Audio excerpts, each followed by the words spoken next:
In this program, we have 12 projects which look at 5 different deltas in the world, and because of that comparative approach, we can see what works in one locality and does or does not work in another locality. This means that both researchers and stakeholders can learn from each other in each locality and across countries.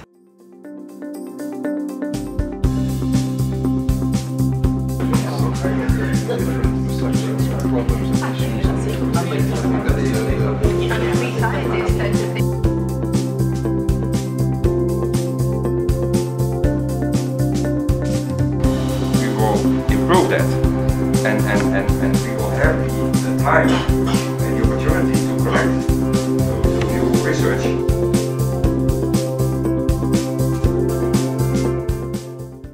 What usually happens is we finish our research, and at the end we have a closing research workshop and tell them these are a list of recommendations that are coming out from the research. But that, I think, is not being inclusive. If we look at the definition of research uptake, it's the effective utilization of research-based evidence by decision makers to improve development practice and policies and donor investments, thereby leading to positive development outcomes. In short, making your research relevant and accessible.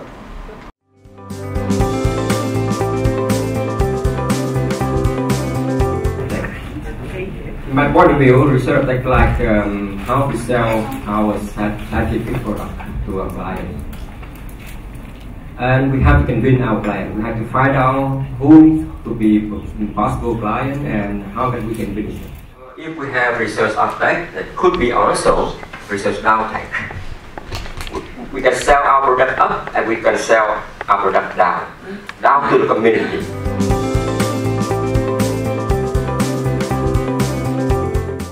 It will only be interesting for them to reflect on the outcome of your research and take it up if it serves their interest. And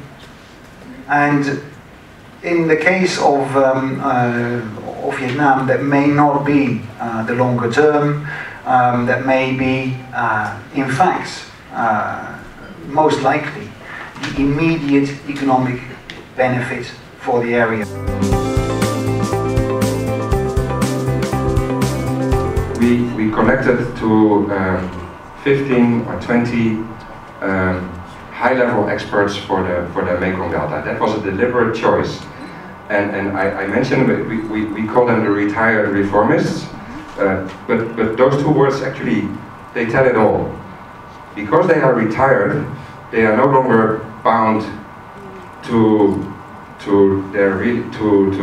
whatever they need to tell from their institute. They don't need the earnings for that.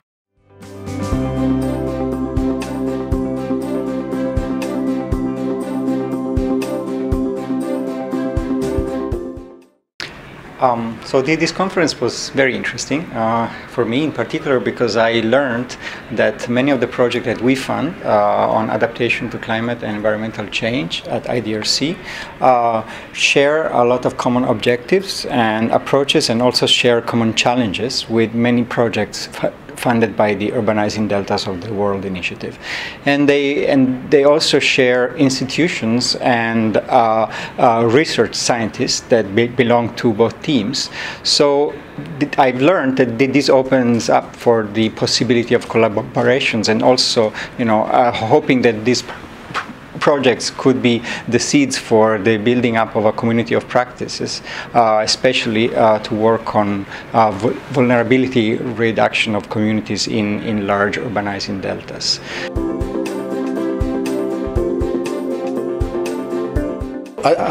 One main thing that I gained from this meeting, it was a big opportunity to meet all the PhD students together and to know about all the projects.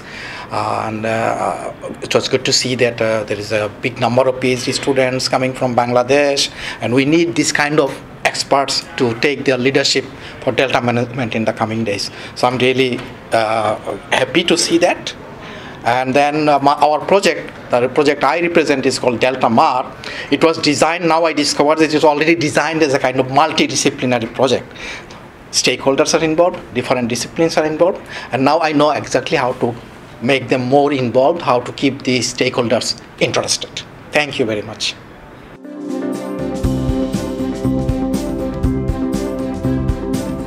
There's two things. One, of course, very helpful for me to be able to speak to some of the people that are active in projects right here in Vietnam. So that helps for me to learn what they're doing and to assess how that is relevant for what we're trying to do on a bilateral agenda in the cooperation with Vietnam. That's the one thing.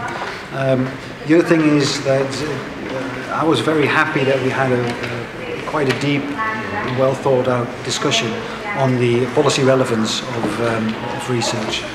It's really essential that the things that come out of these projects are translated in a way that policy developers can make use of it, that it has a direct relevance for the kind of issues that we in Delta countries have to deal with.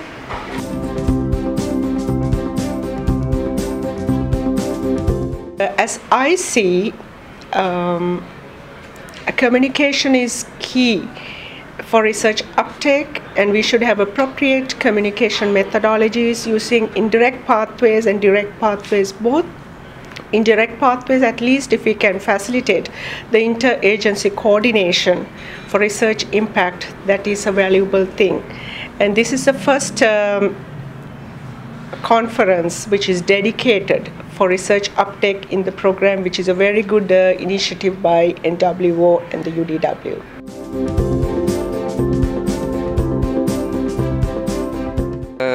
For recommendation, I would like to think that our stakeholder could be included, not only decision maker, but also business people.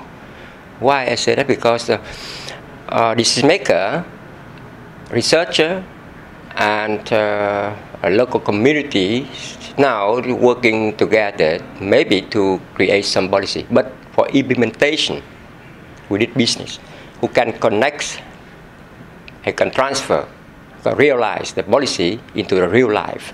Without business, no policy can be realized. That's my idea. Thank you.